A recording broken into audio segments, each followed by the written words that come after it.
Hello friends, welcome to my channel. एक लड़की को देखा तो एपिसोड 5।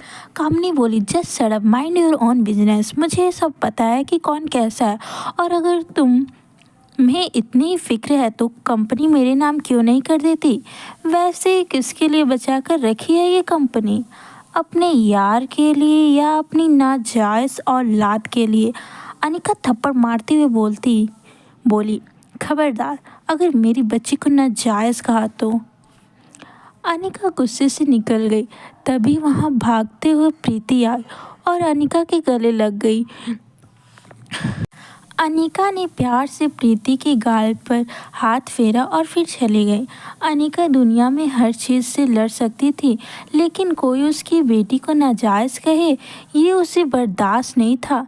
लेकिन इसके साथ ही उसके पास इस बात का भी कोई जवाब नहीं था कि रिया का बाप था कौन। अनिका आज तक उसकी ज़िंदगी की इस सबसे बड़ी पहेली को सुलझा नहीं पाई थी। वो ये सब सोच ही रही थी कि तभी उसे कुछ याद आया। अनिका ने अपनी फार्मा कंपनी के पुराने वफादार मैनेजर मनोहर को फ़ोन लगाया। हेलो अंकल, मनोज बोले। आज इतने सालों बाद कंपनी की मालकिन ने इस मुलाजिम को याद किया। अनिका बोली, एक्चुअली बस ये पूछना था कि कंपनी ठीक तो चल रही है ना बेटा। बस यूँ समझ लो, डूबती नाव में छेद पकड़ के बैठा हूँ, फिर भी सालाना 4-5 लाख का प्रॉफिट हो जाता है जो मैं गौतम जी को भिजवा देता हूँ। अगर तुम चाहो तो अगली बार तुम्हें भिजवा दूंगा।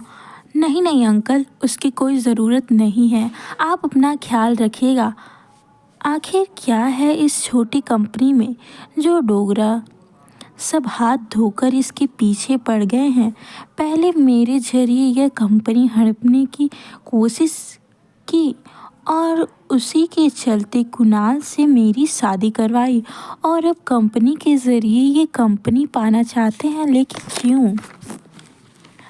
होटल की तरफ टैक्सी बढ़ रही थी कि तभी अनिका को याद आया कि उसने अपनी बेटी को एक प्रॉमिस किया था।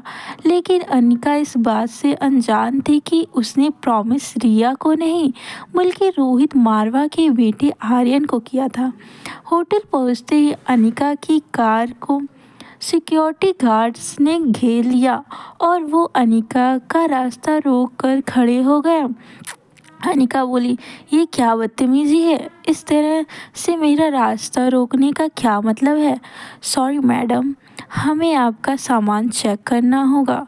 बैग चेक करो। अनिका को कुछ समझ नहीं आया। उसके पास सिर्फ एक पर्स और चॉकलेट आइसक्रीम थी। गार्ड बोला, yes sir, it is chocolate ice cream. Anika ने रोहित की फ़ोटो देखी थी, वो उसे तुरंत पहचान गई।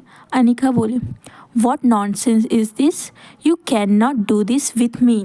I will call the police right away. Anika की गहरी काली आंखों को देखकर रोहित एक सेकंड भूल गया कि वो क्या कहने आया था। तभी दूसरे पल को वो अपनी सेंसेस में आया और चेहरे पर बिना किसी भाव के उसने कहा, आह परफेक्ट। पहले खुद चोरी करो, फिर खुद ही पुलिस को बुलाओ। Just perfect. अनिका बोली, व्हाट? रोहित बोला, मुझसे और मेरे बेटे से दूर रहना। अनिका बोली, एक्सक्यूज़ मी, मैं कब तुम्हारे पास आई?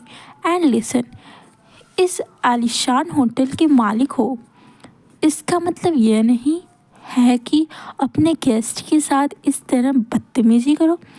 आई can see you in the court mister Rohit Marwah. Rohit बोला, you know I knew it. तो तुम जानती हो कि मैं रोहित मारवा हूँ और ये होटल मेरा है। आई एम श्योर तुम ये भी जानती होगी कि मेरे परिवार वाले मेरी शादी करवाना चाहते हैं, लेकिन मुझे मेरे बेटे के लिए सौतेली माँ नहीं चाहिए। इसलिए तुमने शायद प्लान बनाया होगा कि पहले बेटी को फंसा लो और बाप खुद ब खुद कंट्रोल में आ जाएगा। क्यों? Just stay away from my son, go it. Anika गुस्से से अंदर आती है और लिफ्ट में जाती है। दरवाजा बंद होने ही वाला था कि तभी एक पाँव दरवाजे के बीच में आया। ये लड़का और कोई नहीं बल्कि रोहित मारवा का कजन भाई सनी था। सनी बोला, think something out of the box. मेरे भैया को न कोई आसानी से फंसा नहीं सकता है। आप ही की तरह काफ़ी लड़कियां पहले भी कोशिश कर चुकी हैं। ये तरीका भी पहले अपनाया जा चुका है, लेकिन जो मेरे भैया है ना, वो बहुत स्ट्रिक्ट है। वो किसी से मिलते ही नहीं हैं और न ही उनसे या फिर आर्यन से कोई मिल सकता है मेरे सिवा। फिर सनी चला जाता है और अनिका लिफ्ट बंद करके ऊपर चली जाती है। दूसरी तरफ गुलेरिया हाउस में पार्टी लगभग ख़त्म हो गई थी। कामनी कुणाल के पास आती है और बोलती है, आई एम सो हैप्पी कि कुणाल ने आज की पार्टी एंजॉय की। गौतम बोले, कॉन्ग्रेचुलेशन बेटा, आज कामिनी के बर्थडे के मौके पर मेरी तरफ से तुम दोनों के लिए ये तोहफा। Kunal, thank you very much. Gautam बोले, बहुत जल्द हम तुम दोनों की शादी पक्की कर देंगे। कुणाल पेपर देखता है और बोलता है, ये क्या है? ये सिर्फ डिवोर्स पेपर है। कंपनी के पेपर्स कहाँ हैं? नहीं हो सकती ये शादी। कंपनी के पेपर अगर नहीं मिले तो मेरे घर वाले इस शादी के लिए नहीं मानेंगे और ना ही मैं। रखिए, चलो। तिलमिलाई अनिका को यह समझ नहीं आ रहा था नीचे लॉबी में उसके साथ क्या हुआ और क्यों हुआ।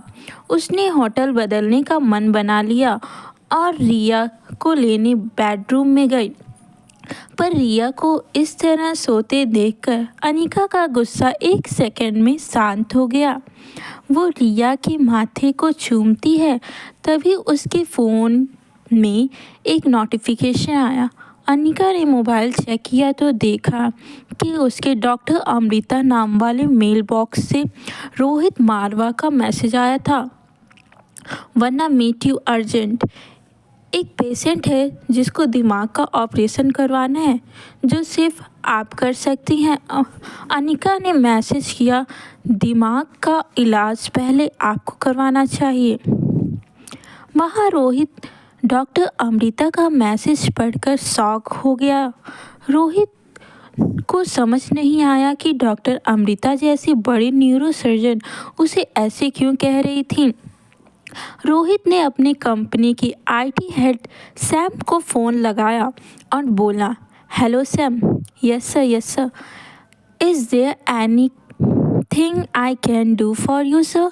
यस, मेरे ऑफिशियल मेल अकाउंट पर अभी डॉक्टर अमृता का मेल आया है। पता करो वो मेल की लोकेशन कहाँ है। But sir give me some time. तभी सनी का फ़ोन आता है। Yes Sunny. भैया जल्दी आइए, आर्यन को कुछ हो गया है। रोहित दौड़ते हुए लिफ्ट में टॉप फ्लोर का बटन दबाया, मगर आज उसे अपनी लिफ्ट की स्पीड बहुत स्लो लग रही थी। आर्यन पर जरा सी तकलीफ आए तो रोहित बर्दाश्त नहीं कर सकता था। सनी दरवाजे पर रोहित का इंतज़ार कर रहा था। ऐसे क्या देख लिया रोहित ने जिससे वो हैरान रह गया। क्या हुआ था आर्यन के साथ? देखते रहिए एक लड़की को देखा तो, and subscribe my channel. Thank you so much for watching.